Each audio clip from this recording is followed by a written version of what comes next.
Hi, good morning. I'm Jason Marczak. I'm the Deputy Director of the Adrienne Arsht Latin America Center, and I'd like to welcome everyone to the Atlantic Council, especially our members in attendance and other distinguished guests, including Ambassador Francisco Campbell of Nicaragua, Ambassador Subhash Mungra of Suriname, and Ambassador Neil Parson of Trinidad and Tobago. So thank you very much for joining us today. When you say Petrocaribe, obviously everybody in this room knows what it is, but many folks don't know what Petrocaribe is. And I think the big question that we're here to answer is what happens to the 17 countries in the Caribbean and Central America who are members of the Venezuela program if Caracas pulls back the generous credit subsidies it gives members to help them import its crude oil and products. This is a not so distant possibility given Venezuela's economic situation and slowing oil production, but it is one that Caracas would certainly like to avoid given the geostrategic and political support it gets through the oil program. Still, this has all the makings of an energy crisis brewing off our shores. But it is a rare crisis.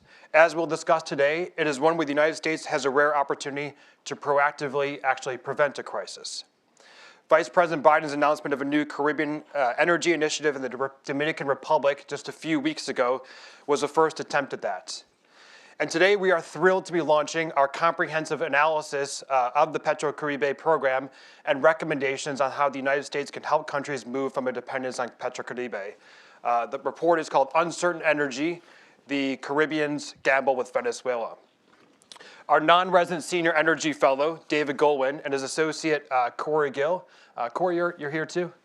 Corey's back there on the second last row, worked tirelessly to analyze just about every aspect of the program and policy options for the future. As most of you know, David is a true energy guru, is how we refer to him around here.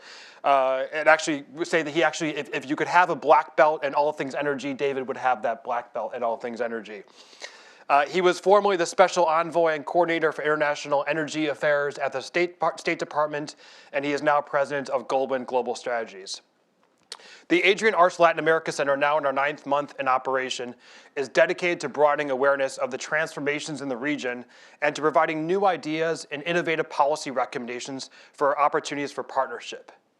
Energy and this brewing crisis in the Caribbean is certainly one where partnership is needed, and one that we take a special interest in given our many efforts to draw attention to the broader effects of what a downward spiraling Venezuela may mean. I'd like to now invite David to come up to the podium to give an overview of the report. We will then sit down with the University of Texas at Austin's Jorge Piñón on the your far right, and Energy Narratives' Jed Bailey in the middle, to discuss the implications of Petrocaribe as it exists moving forward and the possibilities for key policy changes for member states, the United States, and international financial institutions. I'd also like to invite everybody to join the conversation real time on Twitter, tweeting at our handle, which is @ACLATAM. David, please. Good morning, everyone. Excellencies, great to be here. And I want to thank the Adrienne Arsht Center and Jason not only for that introduction, but really having the vision to select this topic. I also want to thank Jorge Piñón and the University of Texas, Hook 'em Horns, for all of the really terrific work. We couldn't have done this without the data and the analysis for the oil and product flows that UT does and all the terrific work they do.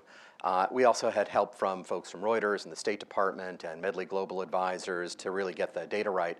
But mostly I want to thank my co-author, Corey Gill, whose intellectual rigor and diligence and number checking gave this report the integrity that it has. So to talk about Petrocaribe, it's almost 10 years since Venezuela announced the Petrocaribe program, which was really the latest in a long series of Venezuelan support for the Caribbean. It was more countries and more generous terms. And some people think that Petrocaribe provided low-cost fuel to member countries, but it doesn't. It sells oil and products at market benchmarks, but it provides financing for governments. It's giving them long terms and low down payments. So the countries can take that oil and products, and then they can use the proceeds of those sales either to invest or to save, but more likely to use for budget support. And so it is a credit financing program really at its core. And for Venezuela, it has been really an enormous political success. It was designed to win the support of the Caribbean countries, and it has. And I have been present at OAS meetings, Energy and Climate Partnership of the Americas, where I was sitting next to, to Secretary Ramirez, and everybody from the Caribbean raised their flag to say, love what you're doing, US, but thank goodness for Petrocaribe. So it's been a really remarkable political success for them. But for the countries of the Caribbean, it has been really decidedly more mixed, because buying crude and product on cheap credit has given an enormous debt burden to these countries. And to some of these countries, it's between 10 and 20% of their gross domestic product. Second, they have grown dependent on high carbon fuels, and most of the region has moved away from fuel oil and diesel for power generation to natural gas and cleaner fuels. But if you can get all of that on credit, then it's really hard to break that dependency. And so I think Petrocaribe has delayed the migration to cleaner fuels. And the problem with using what is for the generator and the consumer a high-cost diesel or high-cost fuel oil is that the cost of electricity is extremely high. And the average, I think, for the top 12 countries in the Caribbean, they pay on average 33 cents a kilowatt for electricity. The US average is a dime. So it's a big difference. So part of the reason why Caribbean economies are not competitive is that the basis for electricity is really very expensive. It's a very hard dependency to break. If you look at Jamaica and the Dominican Republic, they have refineries operating there, which would probably, but for PDVSA support, have closed long ago the way other fuel oil-based Caribbean refineries have closed. But with PDVSA shouldering half the losses and the employment generation that it creates, it's kind of hard to break that dependency. And also, while the citizens are not getting a price break, the governments really fear the loss of that external financing, because without that, you have a huge hole in your budget, and how are you going to fill that? And PDVSA has also bought a lot of the infrastructure that Western companies have abandoned. So they own 49% of the terminals and the import infrastructure. So it's not so clear that these Caribbean countries can migrate from the fuel oil if they wanted to. But whether they want to or not, given the state of the Venezuelan economy, the Petrocaribe member countries may not have a choice. And with the oil production declining, with Venezuela unable to import diapers, toilet paper, basic staples, and things like that, it's hard to justify selling oil literally for beans. They trade oil for frijoles with the Dominican Republic. And while the cost of subsidies for the Venezuelan economy is about $28 billion a year, and Petrocaribe is about $3 billion a year, as a public matter, it may be harder and harder for the Venezuelan government to justify those subsidies. So I think the risk of a complete cutoff is actually quite low, but the impact on these economies could be catastrophic. So I think we really have no choice but to plan for that kind of contingency. In any case, the terms of Petrocaribe, the interest rate, the length of the loan, has been shrinking anyway. So the day is coming, and I think it's really now, when the risk is high and the crisis is not yet upon us, that we should take the opportunity to try and fix this problem.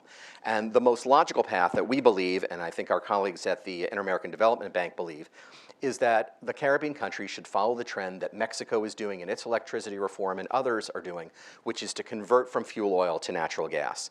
And Jed Bailey is here. Thank you for coming, Jed. The IDB has done a pre-feasibility study, which he will discuss, that shows that if Caribbean economies can make this conversion, they can get small-scale LNG into these countries. They can convert from fuel oil to natural gas. They can lower the carbon footprint of the countries, and they can lower their cost of electricities and make their economies more competitive. This is an issue the United States really needs to care about. Our economy and the Caribbean economies are interlinked, particularly the tourism industry in South Florida. We certainly have security interests in the potential migration flows and crime which could come from economic and political instability in the region. And we have kinship ties with Caribbean countries which run deep. And it has to be admitted that US influence in the region has been low for years. And it's really incumbent on the United States to show that our Caribbean policy is more pro-Caribbean than it is anti-Venezuela. I think the moment really is now to make this change. The Vice President's trip, which Jason mentioned, really had a remarkable impact. Caribbean countries have asked him to step forward and help them with their energy crisis. And the launch of the Caribbean Energy Security Initiative, or CESI, really signals a significant interest and step forward for the United States. But in our view, CESI is about a long-term strategy. It's about promoting renewable energy for the region. And there are enormous reforms that have to take place before renewable energy will provide significant sources of electricity for the Caribbean. And we will have to solve the battery storage before it can provide baseload electricity. And we've seen the gap just last week when Costa Rica, facing an energy crisis, said, we need to join Petrocaribe to help address our fuel crisis. So the really interesting part of the IADB study is that if you look at the numbers, Venezuela spends on average about $3 billion a year to support Petrocaribe. If the IADB pre-feasibility study proves out, it might cost between $2 and $3 billion, period, for the capital cost to build the infrastructure needed to get gas to the Caribbean. So the key elements of the energy strategy are four in our view. One is to finance small-scale regasification and offloading capability for the larger Caribbean countries to provide access to natural gas. Second is to provide financing for the existing generators to convert from fuel oil to natural gas. Third, bringing gas in would open up the possibility for dual-fuel vehicles. So you could have natural gas-powered vehicles in the Caribbean, possibly even electric vehicles as well, small countries, short distances. So electric vehicles work well there to reduce their gasoline imports. And fourth, to leverage this kind of financing support to get the policy reforms needed to allow renewable energy and market reform in these countries. So what can the United States do? It's kind of rare when the U.S. actually has the time and the resources to do crisis prevention, but this is one of those moments. So we suggest 6 steps. The first is to make Caribbean energy transformation a true priority. And we've seen this from the Vice President, but it can't end with the trip to the Dominican Republic. And we suggest a Caribbean Energy Transformation Task Force where the Vice President can bring the probably almost a dozen U.S. agencies that have something to contribute on this issue together to try and drive this change. Second is to take a serious look at natural gas. It was notable that the Caribbean Energy Security Initiative did not mention the words natural gas. And I think the IADB has done its pre-feasibility study. The U.S. Trade and Development Agency, which is a fantastic agency which does feasibility studies, the U.S. can take its own look at the feasibility of natural gas. But given that everybody else in the region is moving this way, I think the U.S. has to show that it's not ideologically opposed to the use of natural gas for power generation. So I think a serious look is step 2. Third, we have the Energy and Climate Partnership of the Americas 2015 Summit in Mexico. That is a forum that brings all the Caribbean countries together. I think the Vice President was right in saying we will help countries that are interested in our help, but that is a good goal and a chance to engage the Caribbean economies. I think we should have a private sector track for ECPA as well and try and bring everyone together to see, is this feasible and how can it be done? Fourth, I think the U.S. has to consider providing fuel for the region. We have this remarkable energy boom going on in this country. The Caribbean needs natural gas. Products are already open, and they may need crude oil to substitute for subsidized Venezuelan crude oil. So we should take a serious look at whether we should declare it to be in the national interest to have exports of liquefied natural gas for the Caribbean. And we should see whether it's worthwhile declaring it the national interest to have crude oil exports to the Caribbean as well. And it's not that we're going to give this energy away, but it's about competition. We are the closest market. And if we can provide lower cost fuels, they can have lower cost access. Fifth, we need to devise a short-term contingency plan. While the risk is low of a cutoff of Venezuelan support, in the event there was either a change in policy or a change in government in Venezuela, and this financing was cut off, this could drive many Caribbean economies into bankruptcy. This is a job for the U.S. Treasury and the IMF, but we need a standby agreement. We can communicate to countries now to explain if something happens then that we'll be there to help them. And last, we need to work with the IMF and the World Bank and the Inter-American Development Bank to figure out creative ways to finance this infrastructure. It's not really that hard of a problem. How do you finance $3 billion worth of infrastructure over a long term? It's the kind of thing the U.S. has done, and we have a lot of tools at our disposal. Credit guarantees for off-takers, long-term loans, even help from Commerce's terrific commercial law development program to come up with a standardized form of contract for independent power producers. So we've rolled over, circular debt in Pakistan. We've helped bail out Ukraine. $3 billion to win the Caribbean. And I think that's really the way we ought to think about it. These are sort of our neighbors. They're economies that are important to us. We have security interests. What kind of an investment would $3 billion be? Not even a gift, but really just a loan in order to have our neighbors on a low-carbon, more sustainable, more prosperous future. I think it's a good price and a sound investment, and we hope the U.S. will listen to our advice. Thank you.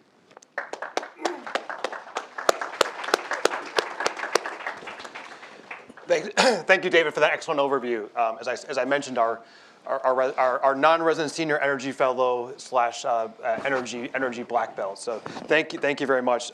Excellent points, and we're thrilled to work with you on this.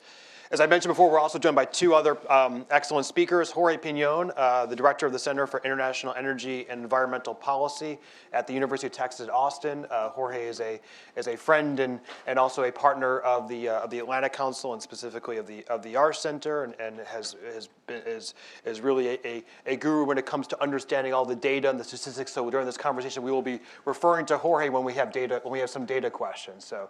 And Jed Bailey. Jed is the managing partner, as I mentioned, at Energy Narrative. Jed came down from Boston for this discussion. And as David mentioned, Jed is also a co-author of the IDB's pre-feasibility study of the potential market for natural gas as a fuel for power generation in the Caribbean. And I understand, Jed, you're working on a follow-up to that, right? That's correct, yes. Yeah. So we're gonna frame our discussion today around the status quo, the short-term challenges, look at the medium-term, and then drill down on some of David's different points on what needs to happen moving forward, and how, as David said, how we can use this as an opportunity to proactively prevent a crisis. This is going to be a free-ranging Davos-style conversation, and rest assured, we are going to leave plenty of time for questions from the audience at the end.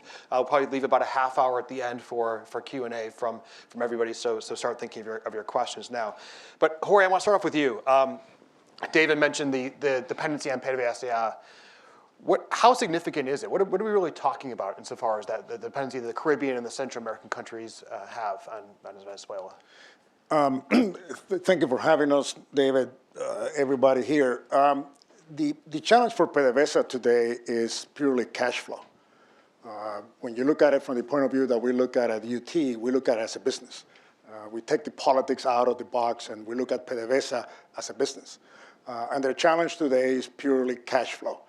Cash flow because of the burden of the social and populist burden that PDVSA has, not only in the foreign policy of the government, but also in domestic policy with all of their misiones and different social programs that they have. PDVSA basically has converted itself into a politicized institution of the state, and that's what has created their biggest challenge, and that goes to cash flow.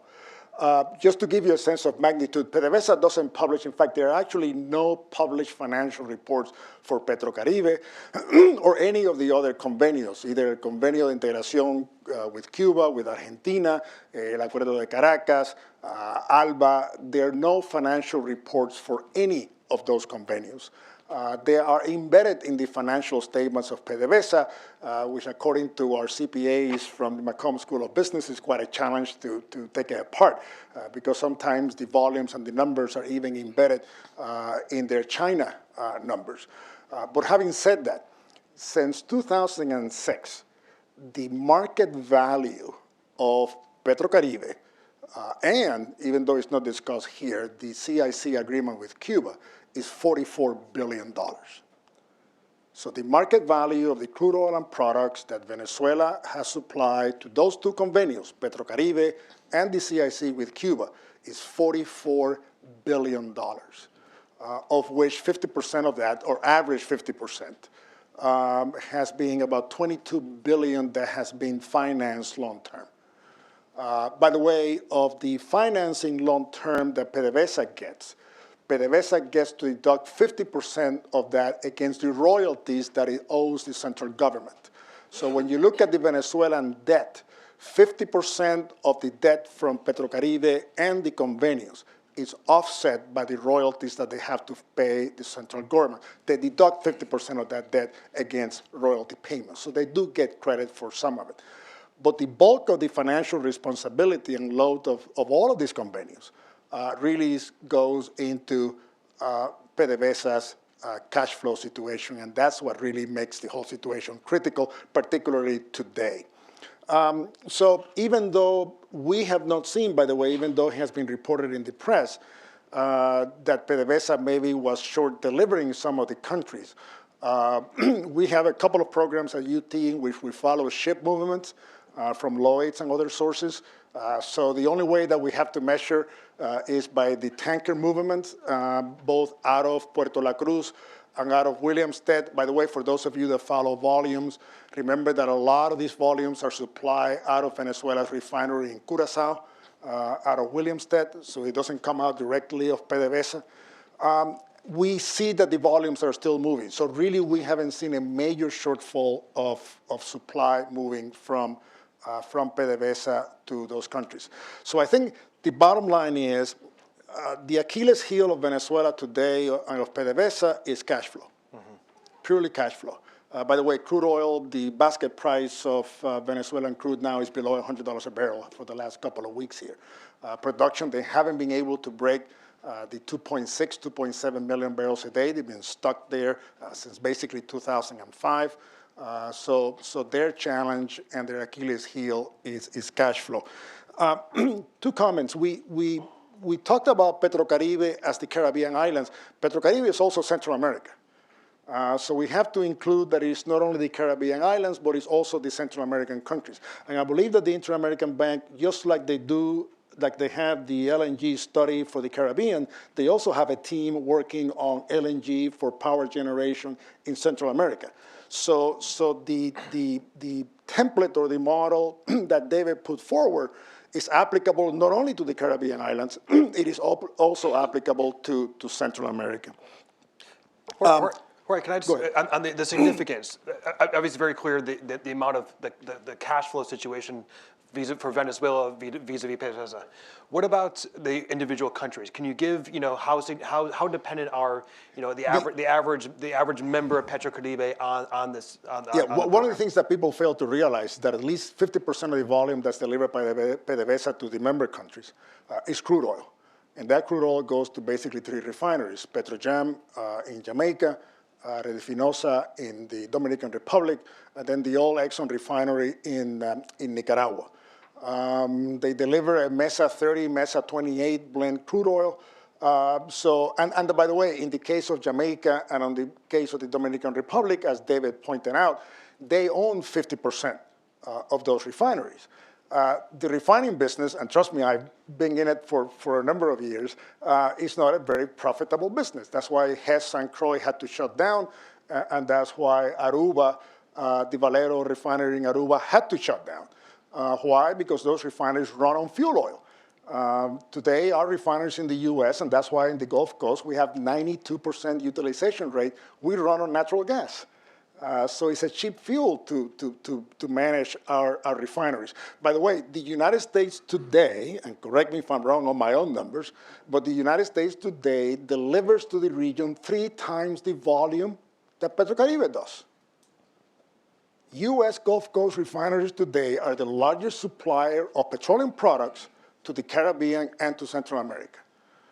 Why? Because we have a huge advantage. By the way, 50% of the U.S. exports of refined products out of PADD 3 are actually going to Latin America.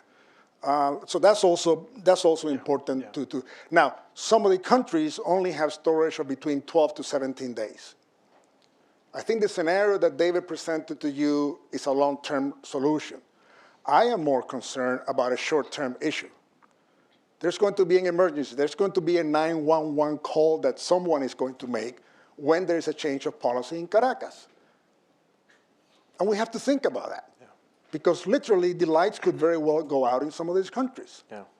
So, how are we going to bridge that crisis situation once that supply ends? Yeah, and part of that, part of the reason that there is such a short supply is because how energy matrices individual countries are set up. Jed, they're basically said that they're incredibly dependent on oil. So given that, what are the prospects for being able to convert the energy grids to being more gas dependent? Sure. Thank you, and thank you for the opportunity to join the panel today. As was mentioned earlier, my company, Energy Narrative, was asked by the Inter-American Development Bank to prepare 2 pre-feasibility studies, one for the Caribbean, which has been published with a co-author from Castalia, and one focused on Central America. Both of those studies are now being followed with much deeper feasibility studies, which are in process, and we're involved in certain ways in each of those as well. So certainly the question of natural gas and is it a useful fuel, is it feasible to bring it to the region is certainly one that is very much on the Inter-American Development Bank's minds. When we look at the energy matrix in that region, the Caribbean and Central America, fuel oil and diesel, the oil products, are such a large share of the total, in part because of a lack of domestic natural gas resources, in part because of a lack of hydro on the case of Caribbean. Certainly Central American countries have plenty of hydro resource, and because of a slow development of renewable resources such as solar and wind and their inability to provide firm power, as David mentioned. And so because of the isolated nature of an island nation, the ease of importing liquid fuels via ships, the relatively low cost of the infrastructure to do that. However, the high cost of the actual product offsets that, so you can end up with a very high price for electricity today. The reason why natural gas has not been developed in the past, I would say, is twofold. One, these markets are very small. So it's more challenging to develop a project for a very small country than it is to develop a project for a very large country, certainly. And two, because of the changes in LNG technology in particular, and other technologies as well, the cost to bring gas to a very small market has come down quite significantly in the past decade. So while previously it would have been prohibitively expensive to build the infrastructure and bring the gas into such small markets, today that's looking much more possible. The high oil price certainly helps, but a strong come down in the price, especially of shipping, of small-scale regasification, and many other approaches that are being tested out, we believe makes that much more feasible. So in the pre-feasibility studies, we looked solely at the technical costs to bring gas in to a variety of nations in the region from 6 potential sources around the broader Caribbean region. Looking at those different options, technically, we believe that gas could be brought in on the range of $10 to $14 per million BTU, depending on size of the market and where it's being sourced from. That compares with current price of, say, $17 to $20 per million BTU for fuel oil, and on the order of 20 to 25 for diesel. So there's certainly a strong potential to have a great reduction in the cost of those fuels if you can convert the power plants to burn on natural gas, and if you can negotiate favorable terms when you're actually signing the purchase and sale agreement. And I think the first question is a technical question that can be easily solved. It's merely a cost as well. The second one is, I think, the far more challenging one, because in order to have the wherewithal to negotiate something like a purchase and sale agreement for LNG requires a level of expertise and experience that these nations do not have at the moment. And given their small scale, puts them at a disadvantage to other potential buyers. And so working around those questions, those issues, has been a large part of the follow-on studies that are now in process.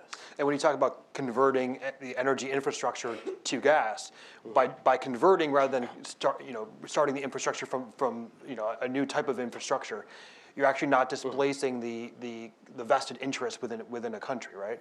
That's true. Certainly, when you look at how oil is consumed right now in those countries, roughly between 45 and 50% is burned for power generation. And that's helpful because it provides a very small point source, a single point source that's consuming large amounts of the fuel, and a single entity to deal with, in this case, the utilities or a private IPP, for example, a private developer. And so because you're working with the groups that are currently paying for the oil and having to bear those costs, work with them in order to convert to natural gas rather than try and bring a competitor, that does help make the transformation more smooth, shall we say. Yeah. David, you mentioned in your excellent overview about the culture of dependence that's been created in Central America and the Caribbean because of Petrocaribe and because of the financing that's offered, and can you go into a little bit more detail, because we're Jorge's mentioning and Jed and of how we can potentially convert to natural gas and whatnot, but at the same time there's the other elephant in the room, which is this huge dependency that's been created because of Petrocaribe. Can you explain that a little bit further and how that presents challenges in moving potentially away from the Petrocaribe program? Sure. No, it's a great question, Jason. It has to be acknowledged, Petrocaribe is an extremely generous program in its credit terms. It offers, in a sense, it's offering financing at better terms than the IMF or the World Bank or other national and financial institutions are able to offer. So for these countries, it's really hard to give that up, because the question is always, if I'm not going to do that, how am I going to get How am I going to balance my budget in the meantime? Where am I going to get my fuel? You can tell me what the future is going to be like in 5 or 6 years, but how do I get from here to there? So that's the real gap. So you have the political problem for governments in power not wanting to basically volunteer for a significant hole in their budgets without knowing how they're going to fill that hole. And then you have the vested interest that we've talked about, which is people don't really, if you have a fuel oil monopoly in the country, you don't really want to give that up and put yourself out of business. So the bar is pretty high. And even when we were doing the rescue on Haiti, when I was at the State Department, and we were talking about how we were going to provide electricity to Haiti, there's significant fuel oil importers from Venezuela. And then the Department of Energy and others came with all kinds of great ideas about renewable energy. But the question from them was, what do we do between now and then? So I think that bar is really high, and I think that's why we have to come up with a much more robust package than CESI has so far. Yeah. And I think it deals with this problem. We've got to be able to talk to all of these countries and do step one, which is what Jorge raised, which is to say, if the credit disappears, we will step in with a long-term, reasonable standby program to help you bridge that gap. And second, that we're going to show you how to get from here to there, that we will put together a package where we will be able to finance this new infrastructure. We will enable the gas to get to you in a reasonable way. We will show you how to be able to pay that. We'll show you the cost savings over time. But in a sense, we have to kind of tee that up and say, is this attractive? And then the governments have to decide for themselves whether they want to do it. But the reality is, politically, economically, and because of the timing, the bar is really high. Yeah. One thing we haven't talked about yet is the political rewards that Venezuela gets from Petrocaribe, right? It's as you mentioned before, it's about $44 billion in general for Petrocaribe plus the separate Cuba agreement, but in return there are votes in Venezuela's favor at the OAS and whatnot. So aren't the political rewards for Caracas worth keeping the program, or? You're asking an industry and business guy that question, and the answer to me is no. When you look at the cash flow and you look at the position that they have gotten themselves in, I just don't see the political value besides the brand and the image and reputation of the front pages that it has given. David mentioned some instances in which maybe in some regional forums, whether the OAS or ECPA or others, they have gotten support from some of these countries. But at the end of the day, I do ask myself whether really the country received major diplomatic and political benefit out of it. To me, again, as a person that is not in politics but in business, it is very difficult to justify. That's a big ticket item, guys. That's a lot of money. And when you look at Venezuela, that in the Siembra Petrolera of 2005, they said by 2012 we're going to reach our target of 5.8 million. That target was moved then to 2015. Now it's moved to 2017, and as of a month ago, the 5.8 million barrels a day target is now to 2019. Venezuela has the largest reserves of oil in the world. And in our business, we always learn that the major catalysts are capital, technology, but at the end of the day, what makes move forward something like this is the stewardship of the enterprise.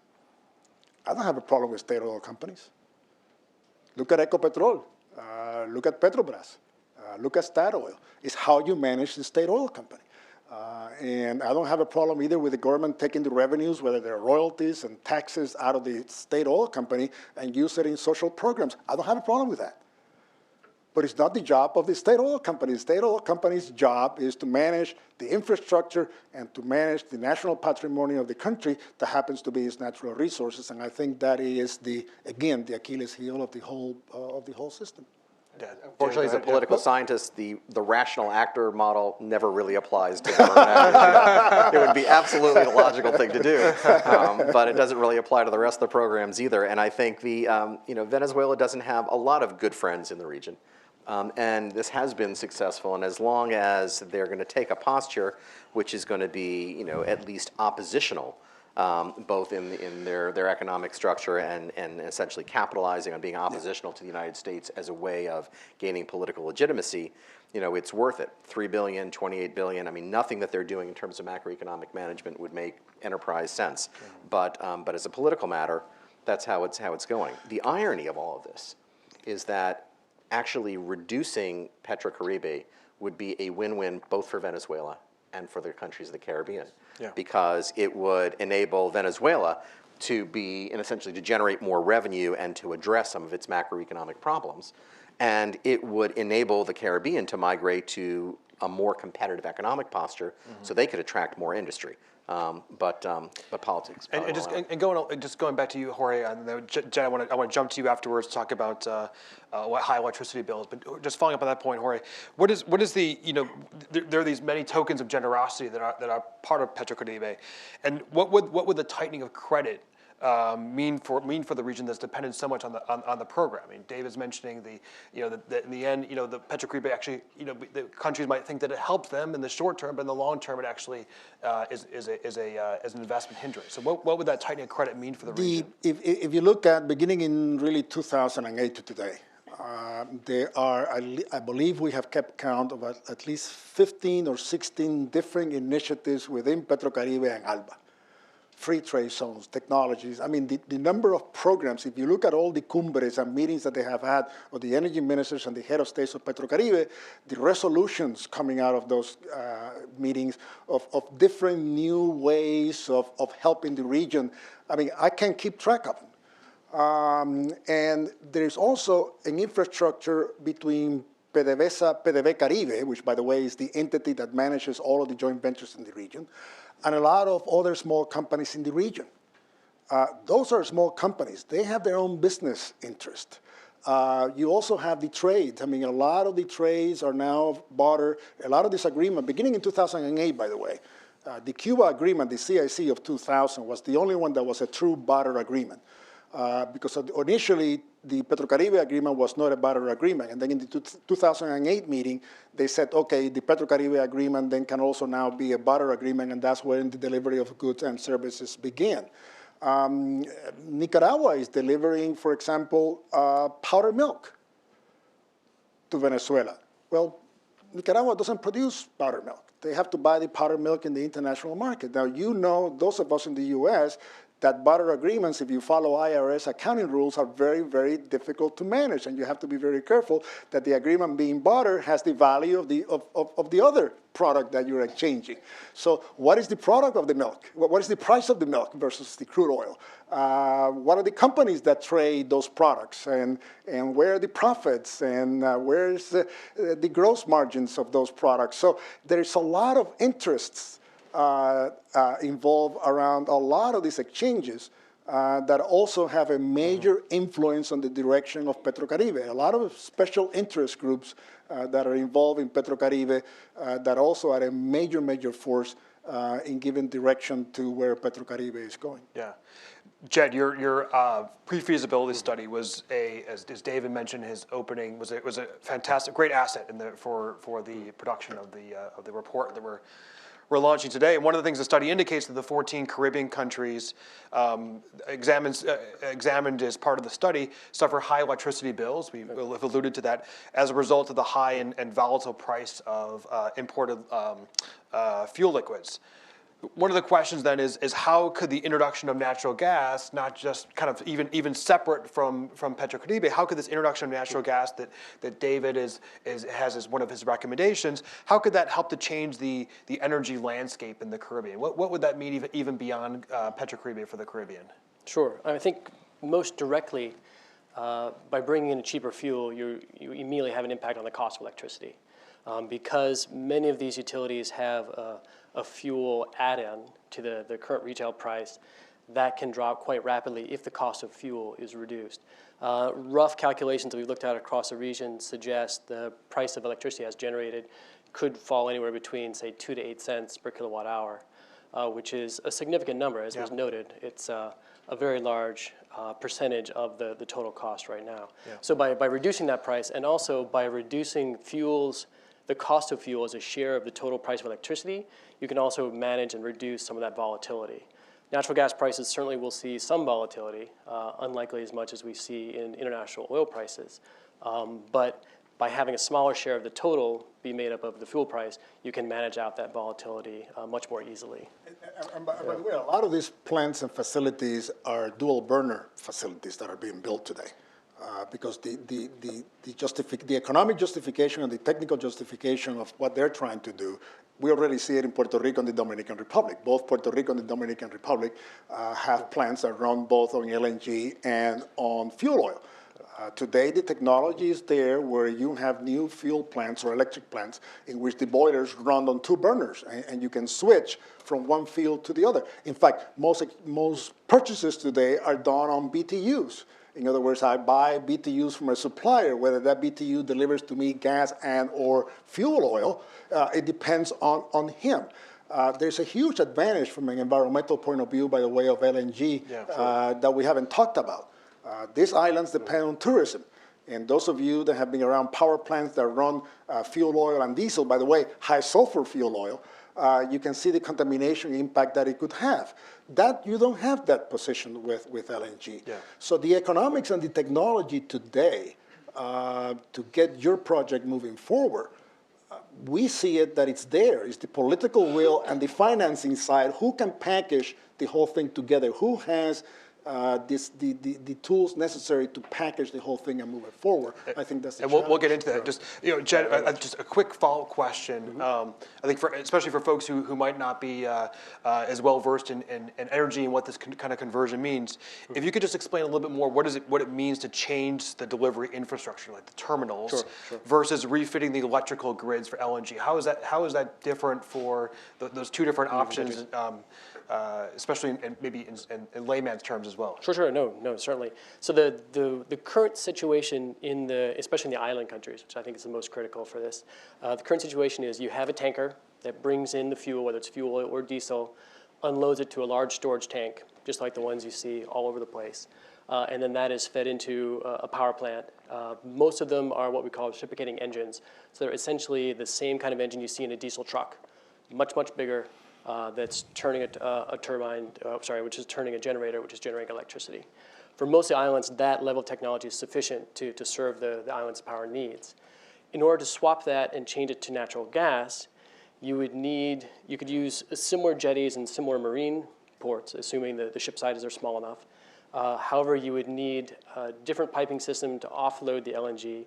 You would need a regasification terminal to turn the liquid natural gas back into a gas, as well as insulated storage in order to store it as a liquid. And then you would have to convert, as Jorge was mentioning, convert the power plants themselves in order to be able to burn natural gas. For many of the technologies currently being used, these reciprocating engines, that conversion is an add-on to the existing plant. It's relatively straightforward and inexpensive. For some technologies, you would need to build a new plant that could run on gas or run on dual fuel. But again, the cost for that, relative to the cost of other parts of the chain, is relatively small. Okay. So the really critical question is getting the regasification terminal built, because that's the largest chunk of capital required. Okay, and it's also a potential new market for the United States, as David mentioned.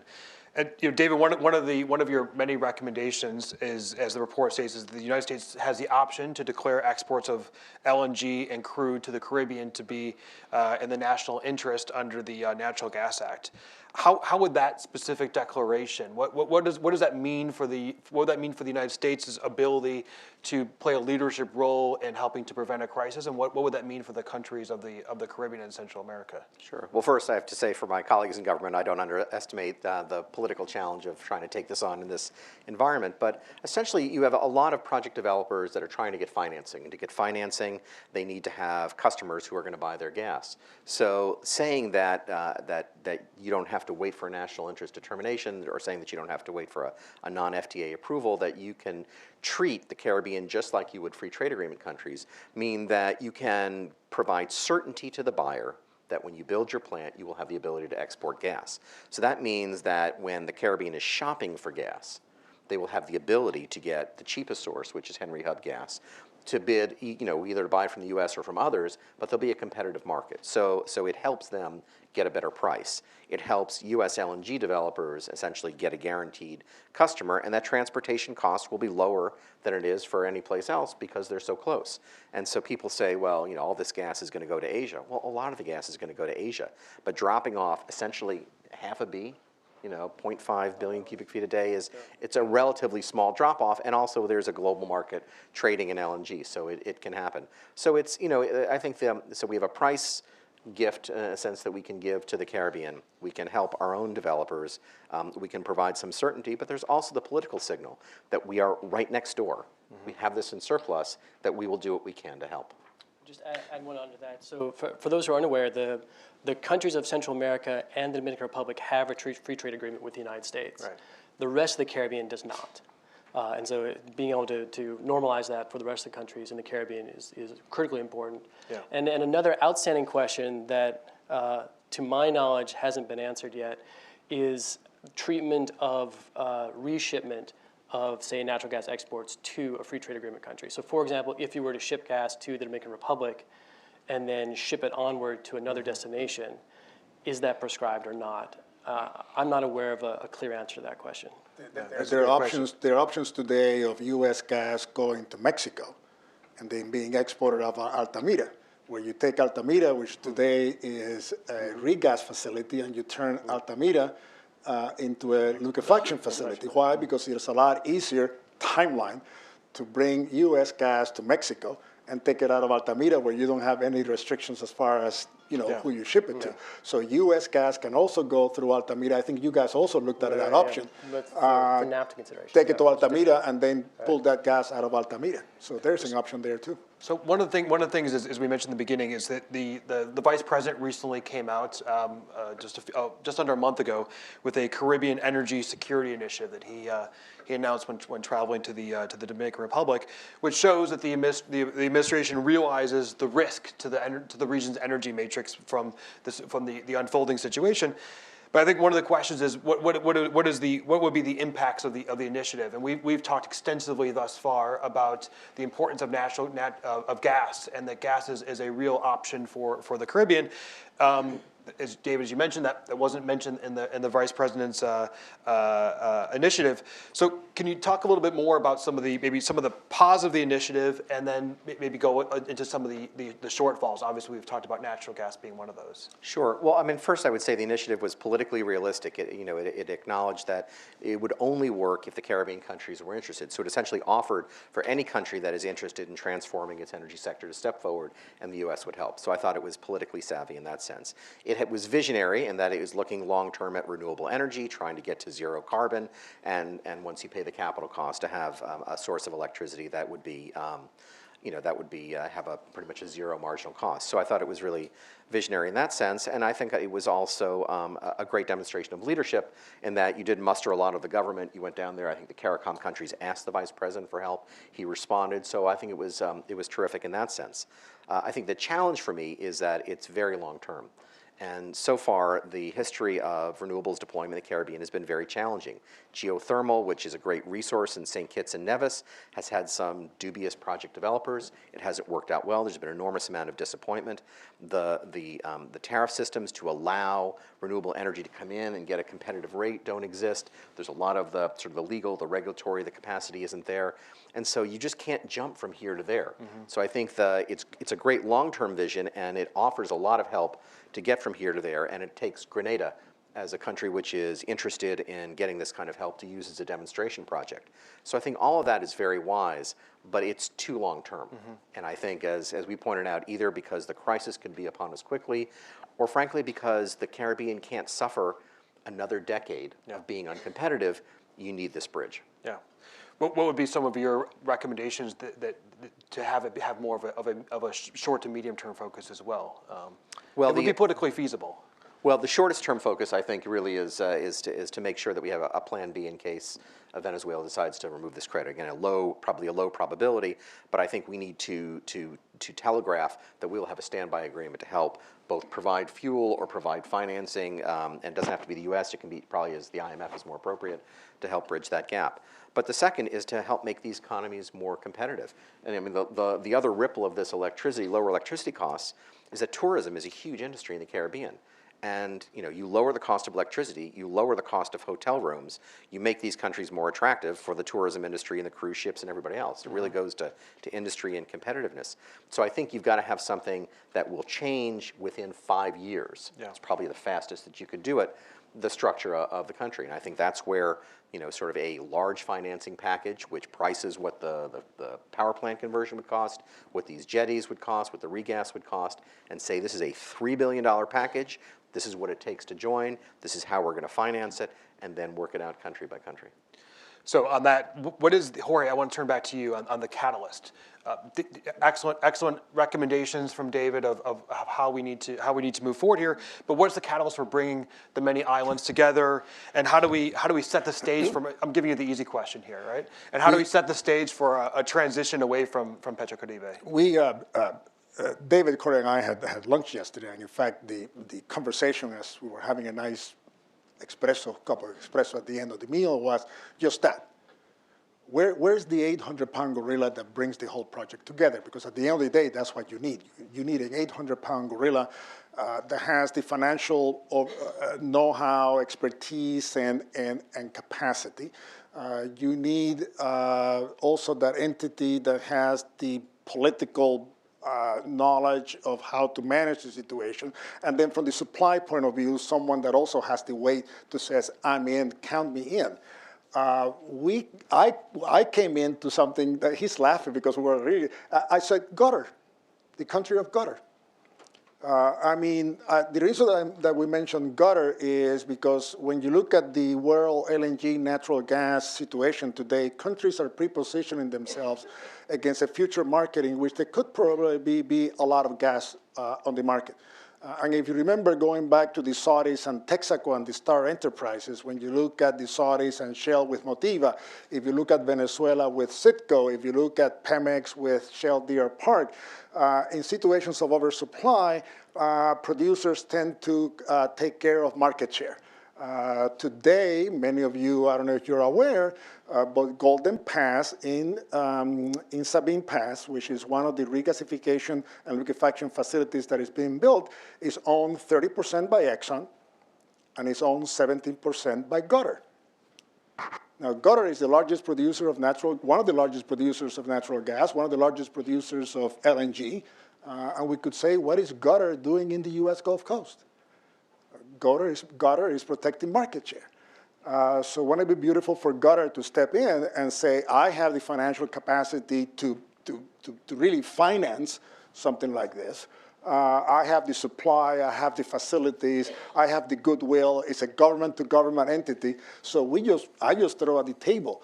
Not Qatar, but I think the answer to your question is that you need the commitment of a country, whether it's the U.S., or somebody like Qatar, to bring in the various institutions that are needed to put this package together and move it forward. Yeah. Otherwise, you guys have been working on this for, 3 years at least, if not more. Central America, the Central America issue has been on discussion, the interconnectivity of Central America. We have been discussing the interconnectivity of Central America for the last, how many years, guys? Mm-hmm. Right? Look at Puebla, Panama. Puebla, Panama was 2000? And nothing happens. So a catalyst is needed, an 800-pound gorilla is needed that brings all the pieces to the table. I don't have the answer. I just threw Qatar because it was somebody new. Yeah, Jed, is Qatar the answer? Well, I would just throw out one point that actually I failed to mention when I was talking about the energy matrix from the region. Of course, Trinidad is the one exception in the Caribbean that has very sizable natural gas reserves. They're currently a very large LNG exporter. Previously to the United States. The United States doesn't need the LNG so much anymore. Certainly interested in looking at other markets. Many of the original contracts with the Atlantic LNG will be up for renewal in the coming years. So I think Trinidad has the potential to play a role here as well. I would just say we don't have to completely reinvent the wheel here. I mean, you have CARICOM, you have the Caribbean, CREF, the Caribbean Renewable Energy Forum, you have the Energy and Climate Partnership of the Americas, and you have the CARICOM leaders asking the Vice President to step up and provide some help. So I think there are multiple fora that are already there. But I think, in terms of the 800-pound gorilla, I mean, I think the U.S. can't duck that responsibility. We've been asked to lead. The Vice President has started to lead. They have created a terrific platform with the Caribbean Energy Security Initiative. But I think the issue now is we've got to take it to the next level. And if we don't, if we just let this go, and either something happens with Venezuela or the Caribbean economies continue to erode, then I think our influence in the region and our image will be damaged for decades. Yeah. It has been a long time, and it's really up to us. I think that's an excellent point. I mean, this is a discussion. This is obviously an energy discussion, but the effects are geostrategic. The effects are political, and the effects really have to do with our homeland security as well, and the possibilities that could transpire in the Caribbean if all of a sudden Venezuela decided to close the valve. Getting stakeholders together. Another question is how do we achieve critical mass and getting, we said that this requires U.S. leadership, and the Vice President has already taken that first step toward providing that type of leadership, but also requires the international financial institutions to work together, requires industry leaders. We've talked about the regional governments. How do we get all those different types of stakeholders to recognize the importance, recognize the risk, and to move forward on this? Again, I think that's a U.S. leadership issue. In our government, I mean, we are a significant shareholder in all these international financial institutions. The Department of Treasury has an office which is responsible for managing those shareholdings. The Department of State has an office which liaises with that as well. I mean, it's up to us to say this is a priority. I mean, the Inter-American Development Bank has already done it on their own, so you're pushing on an open door.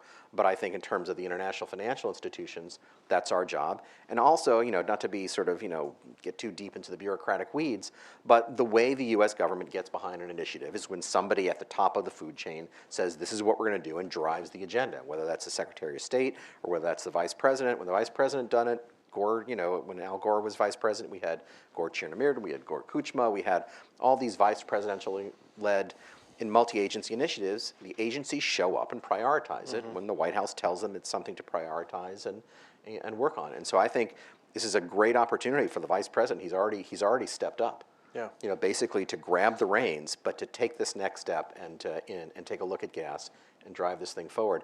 I don't think it's going to happen any other way. There's too many other competing demands. There's too much entropy in the system, and there's nobody else. The Qataris might love to do it as a business enterprise, but they don't have an interest in the region so much in doing this. So they're not going to step up unless we actually bring them to the table, which is a great idea. I just wish we'd given them a heads up first. I think we just did, but anyway. Right. One last question for you, and then I'm going to open up to audience questions. So just start thinking of your questions. I'll ask just one last question. David, you mentioned the report about the EPCA ministerial that's coming up. How can you explain a little bit further about, especially for folks who don't know how EPCA functions and kind of how the ministerial could really be an opportunity to start to move some of these ideas forward? Sure, it's the Energy and Climate Partnership of the Americas. Matt Rooney's here, so tell me if I get the history wrong. But essentially, I think this was President Obama's initiative when he first came in, which came out of the Summit of the Americas process. And so it has all the countries of the Caribbean and Central America, I think, involved. It has the Department of State, the Department of Energy, and it looks at energy and climate initiatives. So it's a multilateral forum. And the summit is going to be in 2015. There's going to be a meeting, I think, in Montevideo. Corey, is that right? In August, which is a preparatory meeting for that. So you've got a year to plan. But you have senior leaders who come, and these are forcing events in government. So it's a multilateral forum, and it's focused on energy and climate, and those are the two issues that are really at stake here. Thank you. We're going to take questions now. When you, raise your hand and just if you could please give your name and affiliation first. Yes. And there's microphones, they'll be coming around. Okay, thank you for some excellent presentations. I'm Andres Kluski. I'm the CEO of the AES Corporation. I'm also on President Obama's Export Council. And the one thing I'd like to add here is really the success of the Dominican Republic. Because in 2003, we invested about $600 million in a regas facility in the Dominican Republic. We signed a 20-year agreement with Trinidad to bring in gas at Henry Hub Plus. So today, we have converted the energy matrix, electric energy matrix in the Dominican Republic from 80% fuel oil to 40%. 40% is natural gas. We're also selling compressed natural gas for transportation and for industry. So we did this all by the private sector.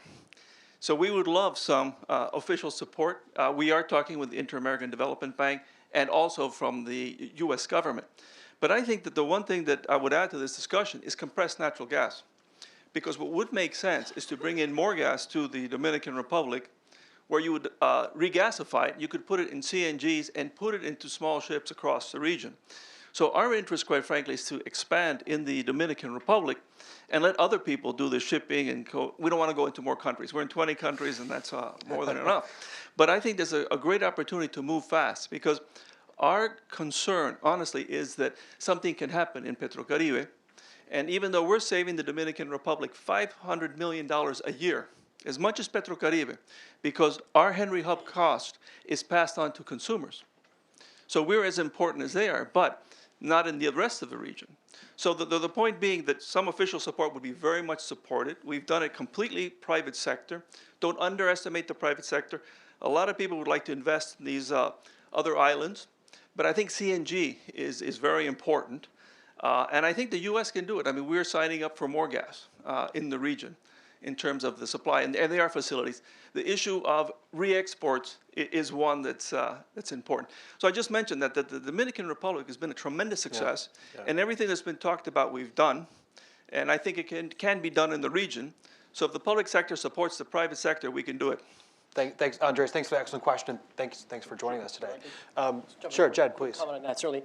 And as we're looking at possible commercial structures to make sort of a regional Caribbean solution work, certainly a hub and spoke type model like the one you're suggesting for Dominican Republic, I think is one that's definitely worth looking into. Just a quick comment on CNG, because that is a very interesting technology as well. And just to clarify for those that are not as familiar with the technical terms, liquefied natural gas, you freeze down the gas to about 160 degrees centigrade below zero, so it becomes a liquid. Compressed natural gas, you just compress it the same way you do for like a long distance pipeline. And so the CNG ships that the gentleman was mentioning are essentially coils of pipelines that have compressed gas inside them that you can then float around to whatever destination. The shipping is far more expensive than LNG, but there's no upfront cost to liquefy or regasify it like you do with LNG. So it's a far more suitable for short distances, smaller markets, as you mentioned. I would just say one reason why we didn't recommend it in the studies that we put forward was because we were asked to look at a technology that would be suitable for the entire region as a single technology. I think CNG makes a lot of sense for certain markets, and it's quite possible that you'll have a mixture of technologies as you move around, as was mentioned. But thank you for bringing up the point about the DR. The technology is there. Yeah. Coca-Cola Puerto Rico today. Coca-Cola Puerto Rico is turning some of their facilities into natural gas using LNG or CNG. So the issue that we're discussing here is not an issue of economics and it's not an issue of technology. You have a company in Houston called Accelerate. Accelerate today is building floating regas or liquefaction and storage facilities. So it's not like all over the islands, all of a sudden you have to build this inland or on-land infrastructure. You already have the ships that can not only store the LNG, but that also can regasify the LNG. So and you have the futures market. So small countries can even hedge some of the volatility of Henry Hub and diesel. Shell today is selling LNG for commercial end users, i.e. Federal Express and some of the big rails on a diesel price. Why? Because that's that's the fuel that they use, and then they hedge it on the futures market. So really, the technology and the economics of LNG as a fuel or natural gas as a fuel in the Caribbean or Central America, to me, I don't want to say it's a no-brainer, but it can be done.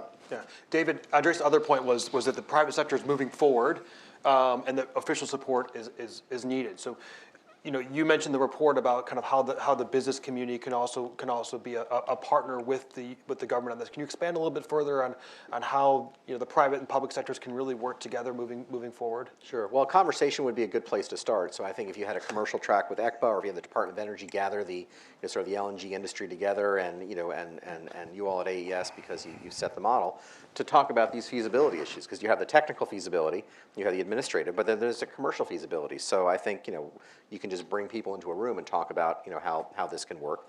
But I think having an official track with the Energy and Climate Partnership of the Americas would be good to put the developers in contract with the countries as well. Thank you. Matt, yes.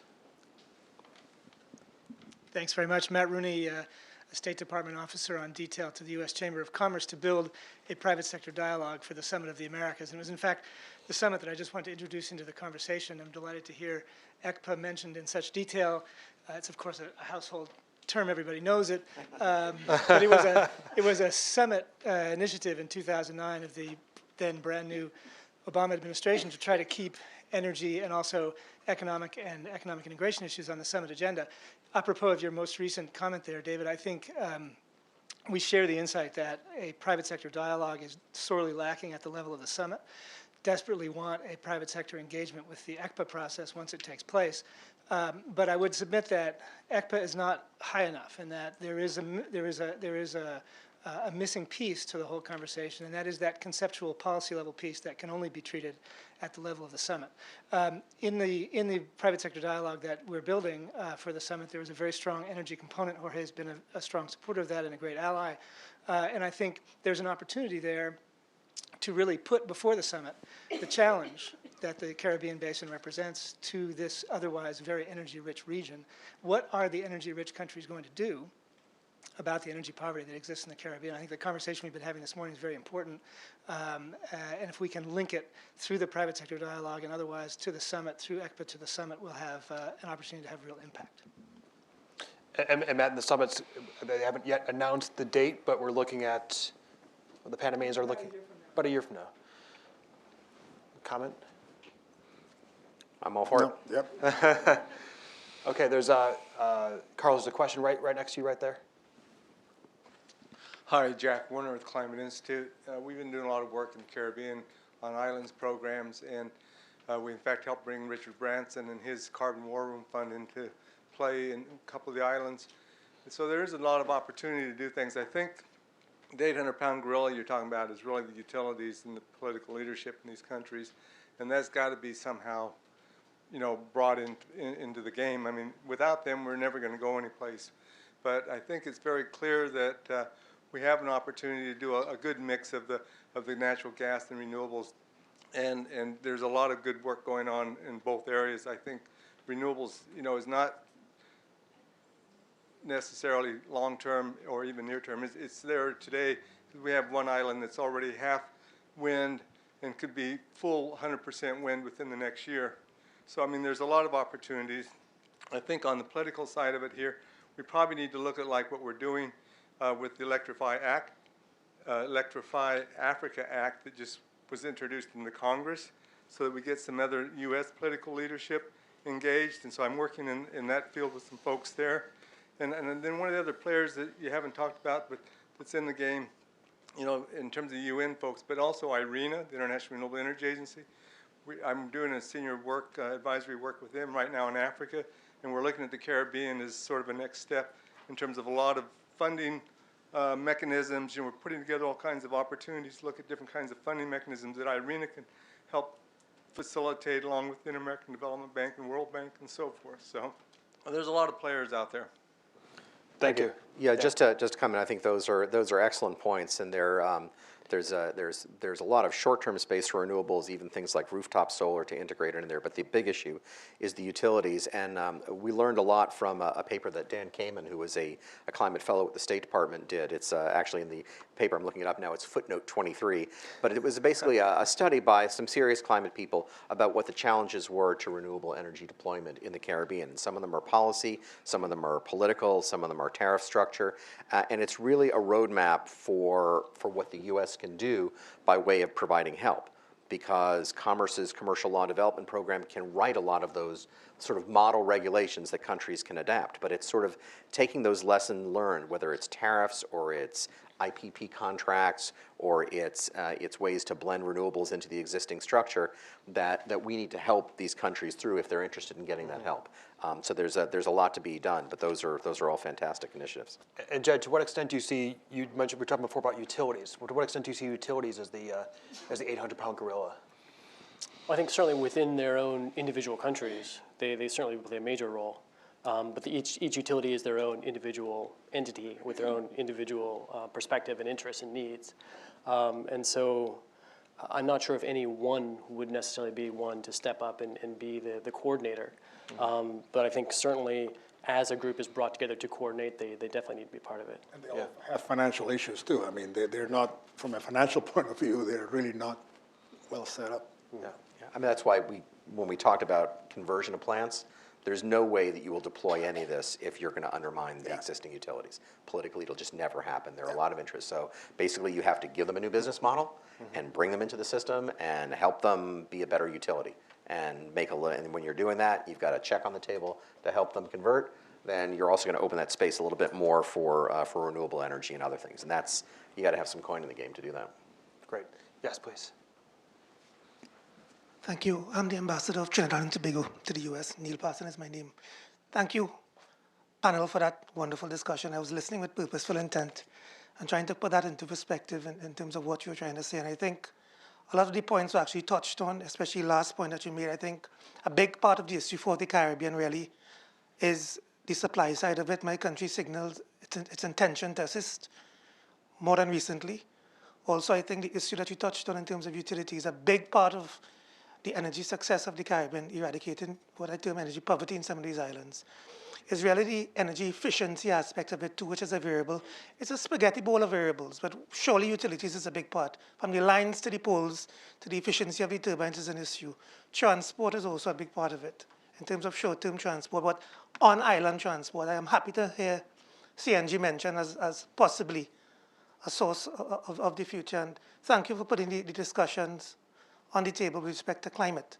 Climate change, as you know, is a big issue for us in the Caribbean. It has eradicated islands literally in 15 minutes. So I think that conversation should always be at the top of the agenda when it comes to energy discussions. And lastly, thank you, David, for mentioning the Caribbean Energy Security Initiative. I think you're right in terms of the posture of that language. It's a bit long term. And we probably need to hear a bit more in terms of the tactical posture of the initiative itself and the what in the initiative and the how in the initiative rather than the concept of the initiative. So if you have any information to pass on to our capitals, we'll be happy to share it. Thank you. Ambassador Parson, thank you very much for those comments and for being here. Reaction? That's true.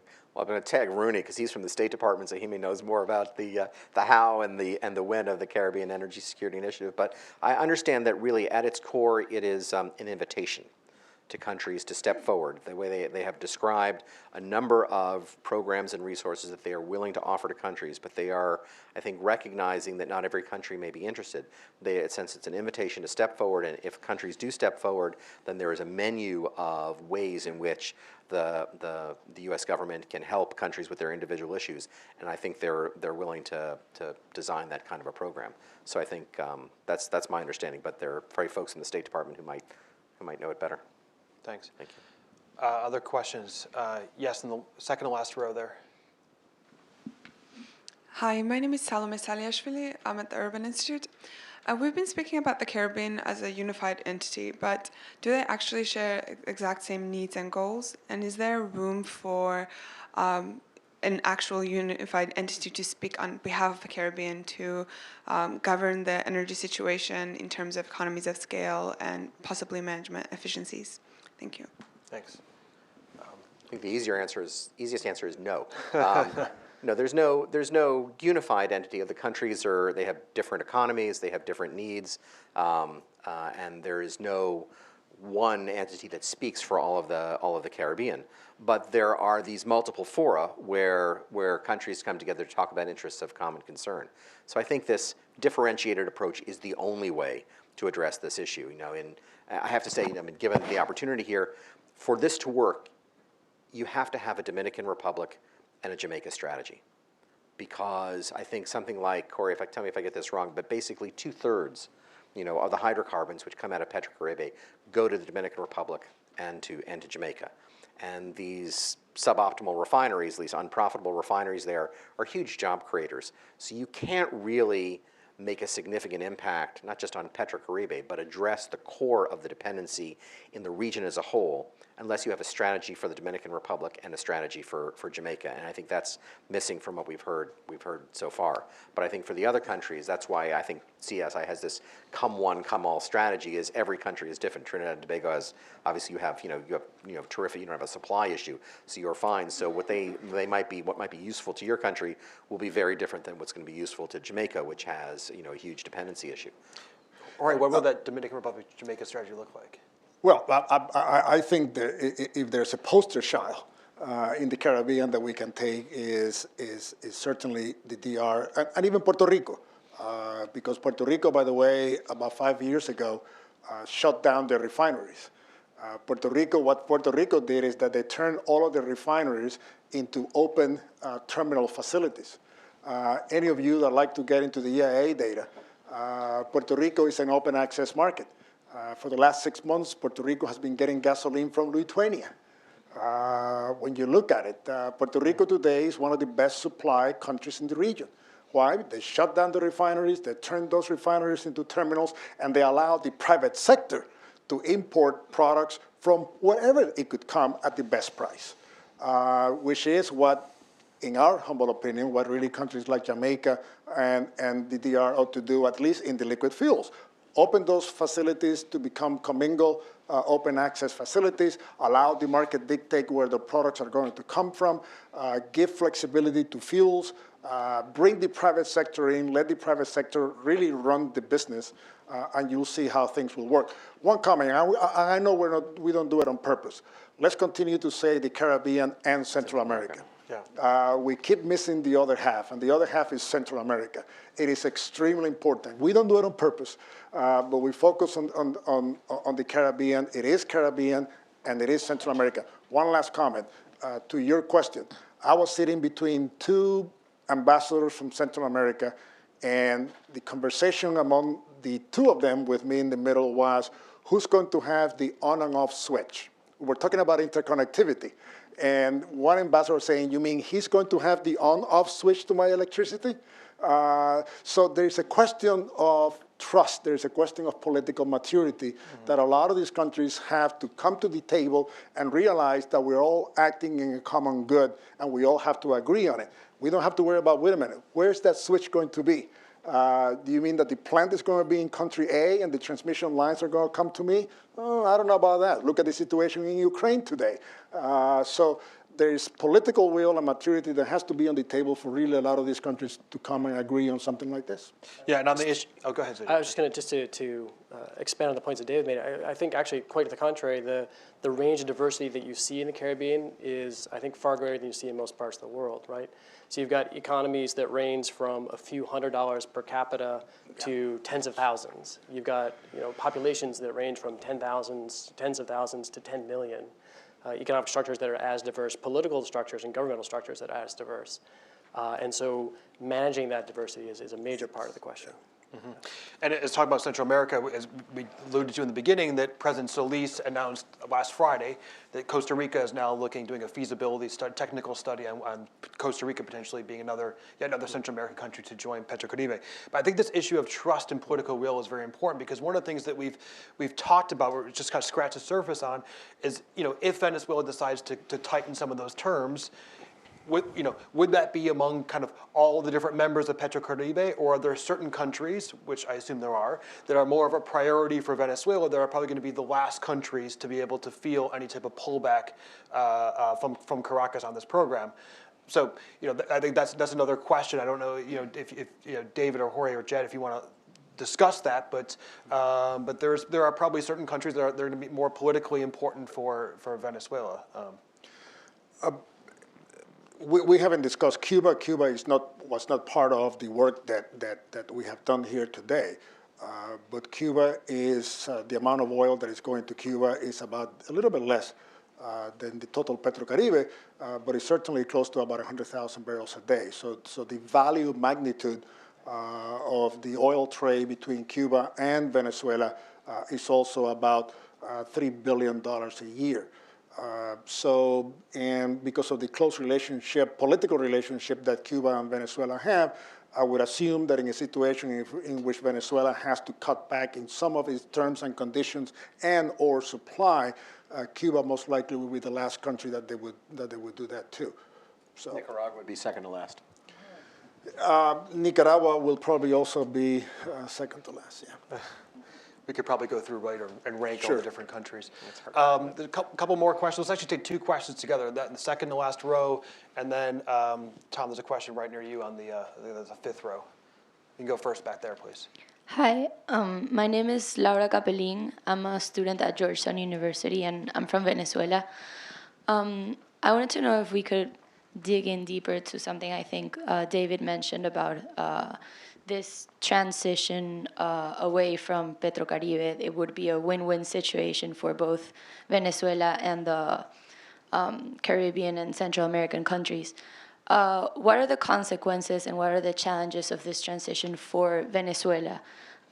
We would see a crisis looking at the shortage problems we have now in Venezuela. So what would this mean for Venezuela, and what are some proposals that can be offered from here? Thanks for that question. Any other question there? Hi, my name is Alejandro Sanchez. I work for the Council on Hemispheric Affairs. My question is about deep offshore deepwater drilling. Just 2 weeks ago, the Trinidad and Tobago, the Spanish company Repsol found all deposits of Trinidad and Tobago, which is not part of Petrocaribe, but point stands that many of the Caribbean nations, the Central American nations, Suriname, Cuba, Bahamas, Nicaragua, have been searching for oil for quite some time. I'm wondering how, if they actually struck gold, black gold, how much will that change Petrocaribe's dynamics and the dependency of these countries on Petrocaribe? Thank you. Great, thank you. Diego, start. Well, to start with, I mean, there are sort of two parts to your question. I'm a Georgetown graduate, so go Georgetown. First is why would it be a win-win, and the second is, I think, and what would trigger the change. I mean, it would be a win-win for, if Venezuela and PDVSA was selling without subsidizing. Essentially, they would have more cash flow. If they were getting cash for their oil rather than beans and shoes, then it would be a better deal. So there would be more money for Venezuela, more money for budget support. And the economy is in crisis, so it would be smarter for Venezuela. For the countries in the Caribbean to lose that credit subsidy obviously puts pressure on them because they have to make up that shortfall. And so, but that's a financing problem. That's not a supply problem. And so it would accelerate that transition to cleaner fuels and cheaper fuels. What might trigger this in Venezuela is a different question. I think there's an awful lot of pressure to spend money at home, as there is in most places. So you could have either the same government that says we've got to really do something to balance our budget and cut back on those subsidies, or you could have a new government which says we want targeted subsidies. In other words, we will help countries in need in a particular way, but we're not going to provide financing for the entire region. So.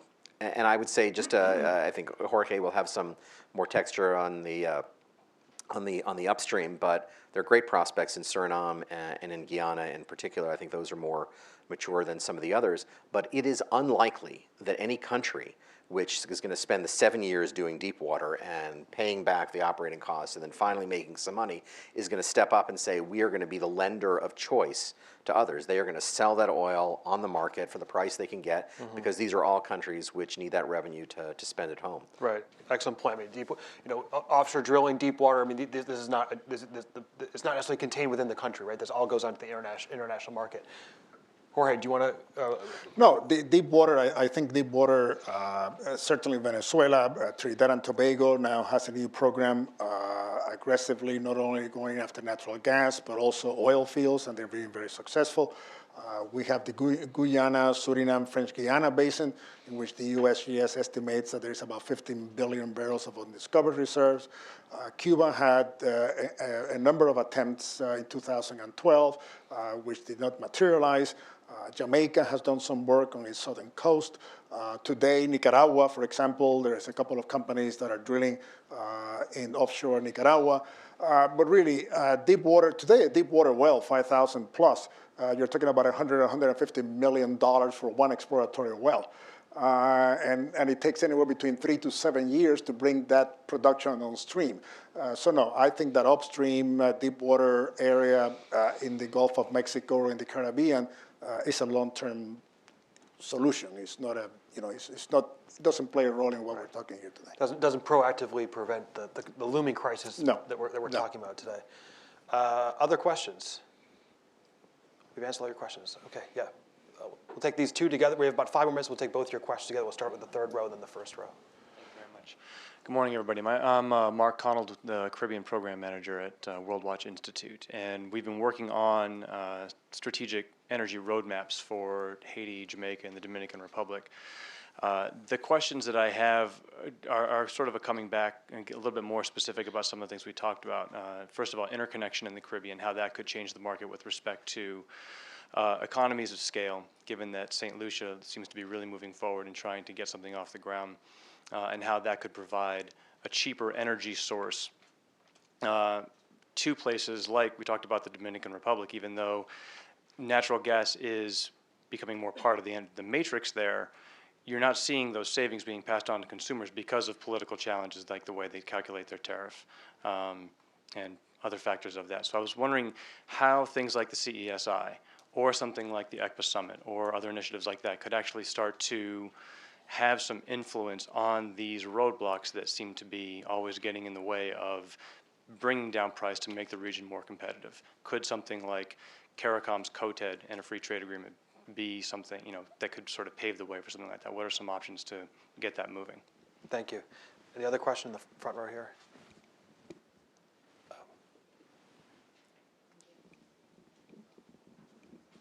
Hi, thank you so much. My name is Mariana Martin. I'm a Columbia University grad student, and I'm also Venezuelan. And I had a question about, I guess it's a bit hard, but you were talking about how hard it is to determine the finance of Venezuela in terms of their energy because they have all mixed up.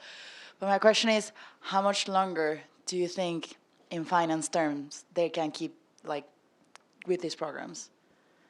Great. Good question. Jorge, you got the crystal ball there? They are now for the first time, at least in the last Maduro cabinet meeting, for the first time openly on the table was this discussion on lifting the subsidies on gasoline. And those of you that are familiar with Latin American history, how many governments have been overturned because of bus fare going up or because of gasoline prices. So politically, in our part of the world, increasing gasoline or bus fare really is political suicide often. But they're even addressing that. They're addressing whether, 12 cents a gallon or 8 cents a gallon for gasoline, whether that is something that they need to challenge. I'm surprised every day. Every day that I wake up and I see the Venezuelan economy moving forward, I am amazed. So I don't have the answer. I'm sorry, I don't have the answer. All that I'm telling you is that it's a challenge, and it's sad and it is disappointing because the challenge should not have been in PDVSA. PDVSA should have continued to be like a Petrobras or an Ecopetrol. Look at the Mexicans. Mexico finally saying we have to turn Pemex into an independent oil company. It's not that they're going to privatize Pemex. They never said that. You don't need to privatize the national oil company in order to make it into an efficient enterprise. I lived in Venezuela for a while, worked in Venezuela very closely, and it is very sad what's going on, particularly with PDVSA. David, do you have additional insight on the Venezuela? And then, Jed, I want to ask you about the interconnection question. Well, on Venezuela, in terms of Petrocaribe, it's already changing. So we have seen the interest rates go up. We've seen the terms shorten. And so, and also the amount of product that they will be able to sell to the Caribbean is likely to be declining over time, both because demand in Venezuela is going up and because Venezuela owes an obligation for payment in kind to China for the oil and the financing that it has gotten for oil. So the amount of product available is going to shrink also, and that's why you see this huge growth in U.S. product exports. So I think it's already changing, but I think Venezuela support for Cuba and for Nicaragua will hang on for quite a while to come. I think it will be the last thing to go. With respect to the what can the U.S. do to help, the U.S. Trade and Development Agency is my favorite U.S. government agency because they can move quickly and they can make decisions and they can provide help. So the kind of help that they can provide, I mean, it's kind of technical, but they're able to provide advice on how do you adjust the tariff structure to introduce renewables or to, to do interconnection, or they can do feasibility studies. So I think that's, for CESI to be helpful.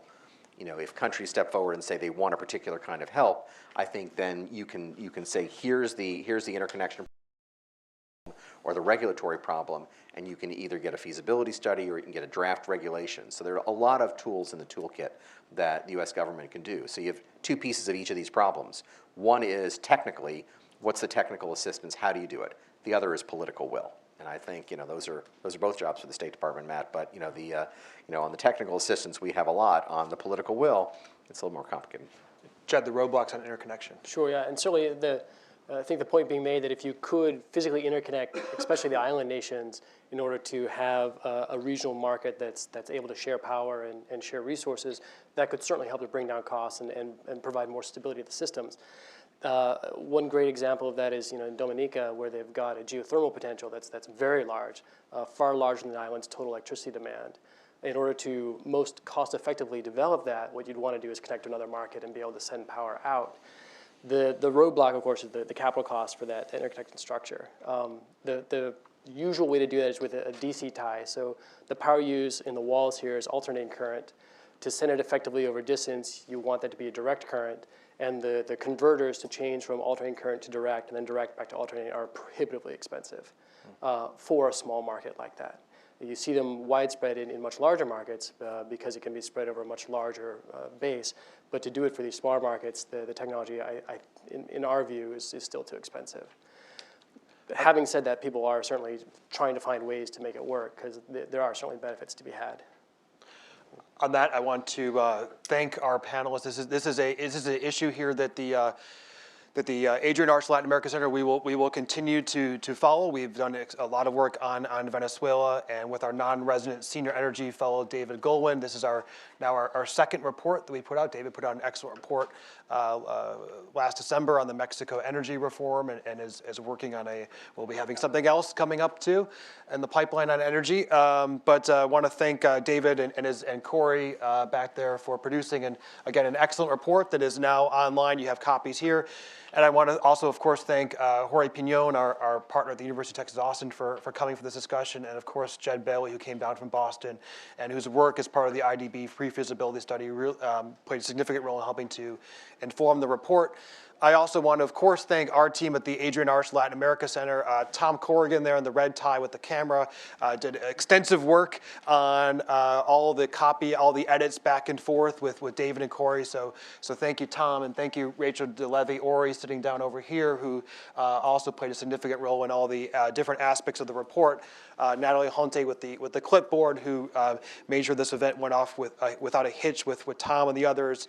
Our media consultant, AJ Ross, Abby Moore, and our interns, Carlos and Constance. So thank you all very much, and look forward to seeing you for the next discussion.